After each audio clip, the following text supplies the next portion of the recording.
اللہ الرحمن الرحیم۔ السلام علیکم۔ تابوت سکینہ کی یہودیوں کی نظر میں بہت زیادہ اہمیت ہے۔ بہت سی ڈاکومنٹریز تابوت سکینہ پر بنائی جا چکی ہیں جن میں اس کی اہمیت اور اس کی تلاش کے حوالے سے کوششیں دکھائی گئی ہیں، لیکن حقیقت یہ ہے کہ اس صندوق تک آج تک کسی کی رسائی نہیں ہو سکی۔ پوری دنیا میں یہودی آج بھی ماہرین آثار قدیمہ کا روپ دھارے ملکوں کھدائی کرتے پھر رہے ہیں، لیکن آج بھی اس میں ناکام ہے۔ اس صندوق میں کیا ہے؟ یہ صندوق یہودیوں کے لیے زندگی و موت کا مسئلہ کیوں بنا ہوا ہے؟ یہودی اس صندوق کا کیا کرنا چاہتے ہیں؟ سب سے پہلے قرآن پاک میں دیکھتے ہیں کہ اس صندوق کی کیا اہمیت تھی اور اس کے بارے میں اللہ تعالیٰ نے کیا فرمایا ہے۔ ہمارے لیے قرآن پاک سے بڑھ کر کوئی حوالہ نہیں، اور ان سے ان کے پیغمبر نے کہا اس کی بادشاہی کی علامت یہ ہے کہ وہ صندوق تمہارے پاس آئے گا جس میں تمہارے رب کی طرف سے تمہارے سکون اور اطمینان کا سامان ہے، اور جس میں آل موسیٰ اور ہارون کی چھوڑی ہوئی چیزیں ہیں جسے فرشتے اٹھائے ہوئے ہوں گے۔ اگر تم ایمان والے ہو تو یقیناً اس میں تمہارے لیے بڑی نشانی ہے۔ اس آیت مبارکہ میں لفظ تابوت کا مطلب صندوق اور سکینہ کا مطلب ایسا سامان جس سے دل کو سکون اور راحت ملے، یعنی اس صندوق میں ایسا سامان تھا جس کی برکت سے دلوں کو مضبوطی اور تسکین ملتی تھی۔ دوستو، بہت سی تفاسیر کے مطابق صندوق سب سے پہلے حضرت آدم علیہ السلام پر جنت سے اتارا گیا تھا۔ یہ شمشاد نامی لکڑی سے بنا ہوا تھا۔ اس مقدس اور متبرک صندوق میں حضرت آدم علیہ السلام اپنا ضروری سامان رکھا کرتے تھے۔ یہ صندوق نسل در نسل چلتا ہوا حضرت یعقوب علیہ السلام تک پہنچا۔ حضرت یعقوب علیہ السلام کا دوسرا نام اسرائیل تھا۔ ان کی اولاد بنی اسرائیل یعنی اولاد اسرائیل کہلاتی۔ حضرت یعقوب علیہ السلام کے ایک بیٹے کا نام یہودا تھا، جس کی نسل کو ہم یہودیوں کے نام سے پکارتے ہیں۔ یہ صندوق بنی اسرائیل کے پیغمبروں کے پاس آ گیا۔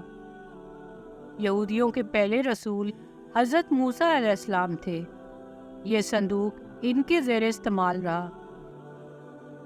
اس میں آپ علیہ السلام اپنا عصا مبارک اور آپ پر نازل ہونے والی توریت کی تختیاں رکھا کرتے تھے، یعنی اس صندوق میں انبیاء کے معجزات کی اشیاء محفوظ ہوتی تھی۔ حضرت موسیٰ علیہ السلام اور حضرت ہارون علیہ السلام کی دنیا سے رخصت ہونے پر ان کے لباس، عصا مبارک، امامہ مبارک اور آسمان سے اتارا جانے والا من و سلوہ بھی اس صندوق میں محفوظ کر دیا گیا، اور یہ صندوق قوم کے سرداروں کی تحویل میں چلا گیا۔ دوستو، یہ معجزات اللہ کی طرف سے ان انبیاء پر اتارے گئے تھے، چنانچہ ان کی برکت سے اس صندوق کو خاصی فضیلت حاصل تھی۔ بنی اسرائیل کے لوگ اس صندوق کا بے حد احترام کرتے تھے۔ اس کی وجہ یہ تھی کہ صندوق کی برکت سے ان کو بہت زیادہ فوائد حاصل ہوئے تھے۔ کبھی کوئی آسمانی آفت آتی تو یہ صندوق کے سامنے بیٹھ کر دعا کرتے تو وہ آفت حیرت انگیز طور پر فوراً ٹل جاتی۔ کبھی زلزلہ، سیلاب، خوفناک آندھی اور طوفان آتا تو یہ تابوت سکینہ کے وسیلے سے دعا کر کر کے اس سے نجات پا لیا کرتے۔ اسی طرح جنگ و جدل کے دوران بڑے سے بڑے لشکر کے ساتھ مقابلہ کرتے وقت صندوق فوج کے آگے لے کر چلتے، جس کی برکت سے ان کے حوصلے بھی بلند ہو جاتے اور دشمن کی افواج پر کم سے کم جانی نقصان کے بدلے غالب آ جاتے۔ خاص موقعوں اور تہواروں پر یہ صندوق کو عزت و احترام سے کندھوں پر اٹھا کر جلوس نکالا کرتے۔ اس مقدس صندوق کی حفاظت کے لیے فوج کا ایک خصوصی محافظ دستہ تعینات ہوتا تھا۔ یہ قوم بہت عجیب و غریب عادات کی مالک تھی۔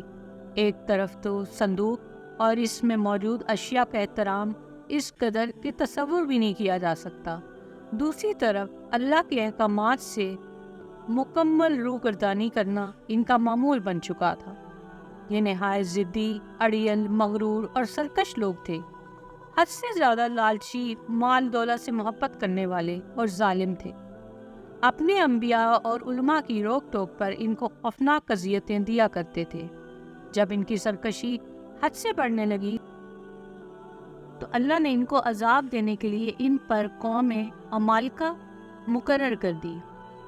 اس قوم کے بادشاہ جالوت نے ان پر انتہائی زبردست حملہ کیا، ان کی بستیاں اجاڑ دیں، شہروں کو جلا کر راکھ کے ڈھیر بنا دیا، بے شمار لوگوں کو قتل عام کر کے ہلاک کر دیا اور ان کا تابوت سکینہ چھین کر لے گیا۔ بہت سے مفسرین کے مطابق اس نے اس تابوت کو کسی گندگی والی جگہ پر پھینک دیا۔ تابوت کی اس بے حرمتی پر اللہ کی طرف سے قوم عمالقہ پر اللہ کا عذاب نازل ہوا۔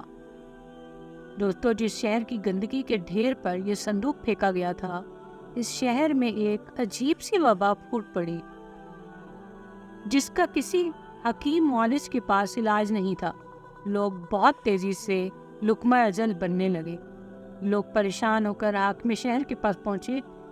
اس نے کائنوں کو جمع کیا اور ان سے اس عذاب کی وجہ معلوم کرنا چاہی۔ کائنوں نے حساب لگا کر بتایا کہ اس عذاب کی وجہ تابوت سکینہ کی شدید بے حرمتی ہے۔ وہ لوگ اس صندوق کو بنی اسرائیل کو کسی صورت میں واپس کرنا نہیں چاہتے تھے، چنانچہ یہ صندوق ایک دوسرے شہر میں پہنچا دیا گیا۔ حیرت انگیز طور پر صندوق پہنچانے کے بعد اس شہر میں بھی وہی خوفناک مرض پھوٹ پڑا اور ہزاروں کی تعداد میں روزانہ انسان مرنے لگے۔ کہا جاتا ہے اس صندوق کی وجہ سے اس قوم کے 5 شہر مکمل طور پر تباہ ہو گئے۔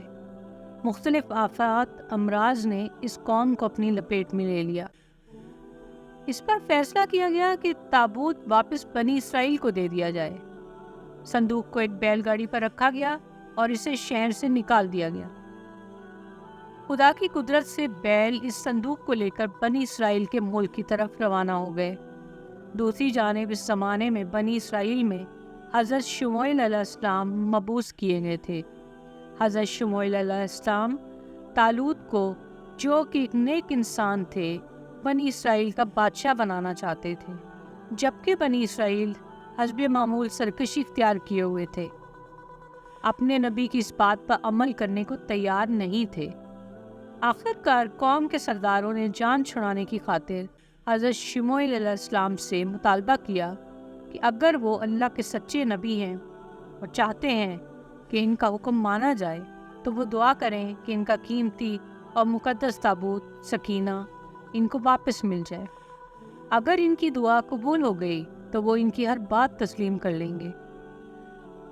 اس پر حضرت شموئیل علیہ السلام نے اللہ کے حکم سے ان کے ساتھ وعدہ کر لیا کہ یہ تابوت سکینہ اگلے روز صبح تک خود بخود ان کے پاس پہنچ جائے گا۔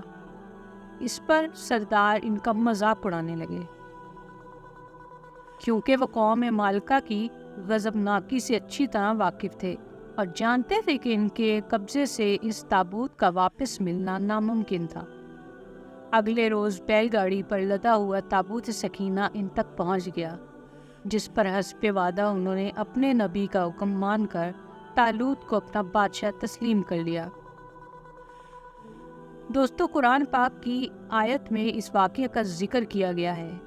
تابوت سکینہ دوبارہ حاصل ہونے پر اس قوم کے حالات میں ایک بار پھر بہتری آنے لگی، لیکن ان کے اعمال وہی رہے۔ پھر حضرت داؤد علیہ السلام کا دور آیا۔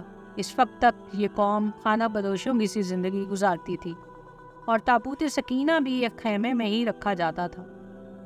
حضرت داؤد علیہ السلام نے ان کے لیے ایک عبادت گاہ تعمیر کرنے کا ارادہ کیا، جسے ان کے بعد ان کے بیٹے حضرت سلیمان علیہ السلام نے بیت المقدس کے مقام پر عظیم الشان عبادت گاہ کی شکل میں پایہ تکمیل تک پہنچایا۔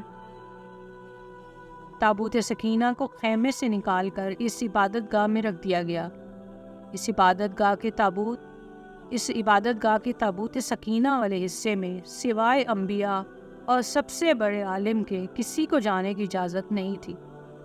حضرت سلیمان علیہ السلام کی وفات کے بعد آپ کی انگوٹھی مبارک بھی اسی تابوت میں محفوظ کر دی گئی۔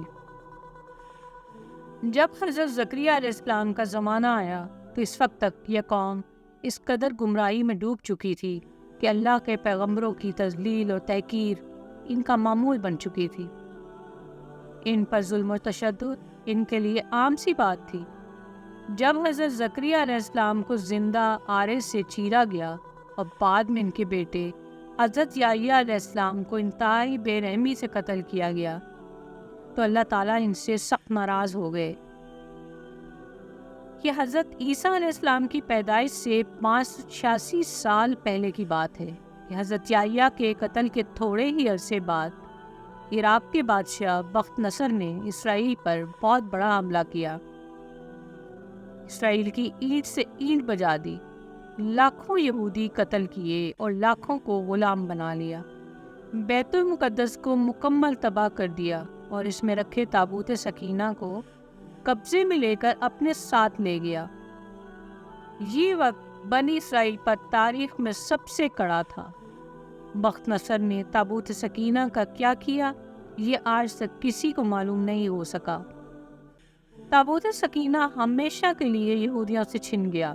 ساتھ ہی یہودی قوم، وہ قوم جو تاریخ کی سب سے بہترین قوم تھی، جسے اللہ کی لاڈلی قوم ہونے کا فخر حاصل تھا، اپنی بدعمالیوں کی وجہ سے ہمیشہ کے لیے اللہ کی بارگاہ میں ملعون ہو گئی، دنیا میں رسوا ہو کر رہ گئی۔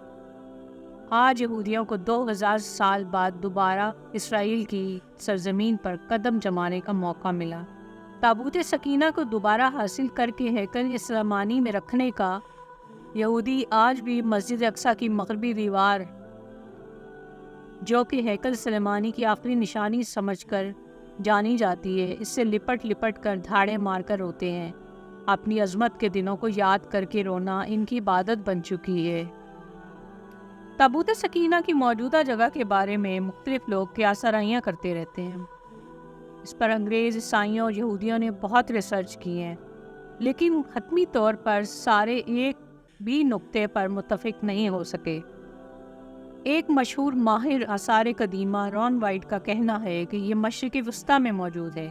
کچھ لوگوں کے مطابق اسے ڈھونڈنے کی کوشش انگلینڈ کے علاقے میں کرنی چاہیے۔ کچھ اسکالرز کہتے ہیں کہ یہ تابوت ایتھوپیا کے تاریخی گرجا گھر میں پڑا ہوا ہے۔ ایک اور نظریہ یہ بھی ہے کہ یہ بحیرہ مردار کے قریب کسی غار کے اندر گم ہو چکا ہے، اور ایک نظریہ یہ بھی ہے کہ یہودیوں نے 1981 میں سے حضرت سلیمان علیہ السلام کے پہلے محل سے کھدائی کے دوران نکال کر کہیں نامعلوم جگہ پر منتقل کر دیا ہے، جبکہ کھدائی کرنے والے یہودیوں کا کہنا تھا کہ وہ صندوق کے بالکل قریب پہنچ چکے تھے۔ بہرحال کوششیں جاری ہیں، لیکن تاحال کسی کو بھی کامیابی نہیں مل سکی اور حتمی طور پر کچھ نہیں کہا جا سکتا کہ یہ تابوت کہاں ہے۔